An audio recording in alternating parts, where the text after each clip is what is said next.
বাস্তুশাস্ত্র মতে ধাতব কচ্ছপকে শুভ বলে ধরা হয়। যদি আপনি 5টি ধাতু দিয়ে তৈরি একটি কচ্ছপ দোল পূর্ণিমার দিন বাড়িতে নিয়ে আসতে পারেন, তবে অবশ্যই আপনার আর্থিক অভাব দূরে যাবে। বাড়িতে এই ধাতব কচ্ছপ উত্তর দিকে মুখ করে রাখা থাকলে গৃহে কখনো অর্থের অভাব হয় না। তবে মনে রাখবেন, কচ্ছপের পিঠে অবশ্যই শ্রীযন্ত্র ও কুবের যন্ত্র থাকতে হবে এবং কচ্ছপটিকে অবশ্যই জল দেওয়া পাত্রে স্থাপন করতে হবে। বাস্তুশাস্ত্র মতে পিরামিডের সম্পদ আকর্ষণ করার আশ্চর্য ক্ষমতা রয়েছে। যে বাড়িতে বা অফিসে পিরামিড থাকে সেখানে আপনা আপনি খুলে যায় অঢেল সম্পদ পাওয়ার পথ।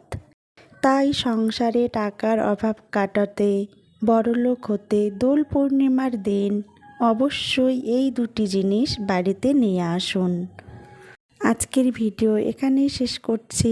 সুস্থ থাকুন, ভালো থাকুন। শুভ হোক সকলের দোল উৎসব। শুভ দোল পূর্ণিমা।